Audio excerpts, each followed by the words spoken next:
بفرمایید چایی بخوریم داشت.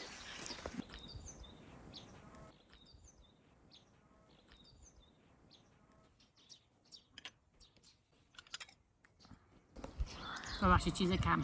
اول طبیعت خداوندی رو باید درک کنی که خداوند چیزی داد شکرگزار باشی. بعدم دلیر میگم باید احساس داشته باشی، باید لمس کنی دلیر رو. دلیر واقعا دلیره. اونایی که اسمش گذاشتن اومدن لذت بردن ولی سیر نشدن از دلیر. اینجا این قلدر رو میرم بالا میام پایین. همینا همین رو برویی؟ آب گرم هم داره آب درسته؟ گرم هم دارم، زرینکو هم داره، هفتخونی هم دارم، سبرار دریاچه هم دارم، علانچه دریاچه هم دارم.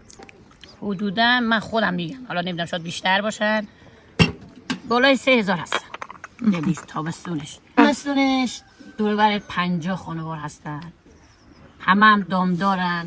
شغل اینجا بیشتر دامداریه چون چیزی دیگه نمیشه، زمستون برف زیاده دیگه هیچ شغل. بعد بهار که بشه همه کشاورزن دیگه لوبیا و زمینی و گردشگر و دیگه تابستون بشه و ماشاءالله مسافر و آره اسکی هم دارم. آره الان فصل سیر کویه، جرن، آویشن، پونه داره. ازدواج کردم واقعا لیک رو دوست دارم چون شوهرم رو دوست دارم ولی خواهد دلیر زادگامه خاک من.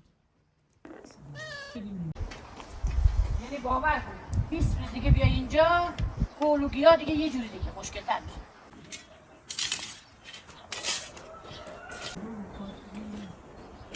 میشه. زمینی بکنی انشالله یه خرجی عروسی بشه، ایشالله ولیمه کربلا بشه انشالله.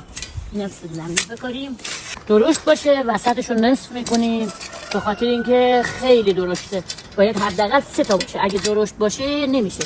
نصفش میکنیم، اونایی که کوچیک‌تر است درسته میذاریم، به امید خدا 30 کیلو میذاریم، 3 تا کیسه هم ازش میگیریم. یه خربار بکار 100 خربار بگیر از زمین حسود نیست با آدم میده.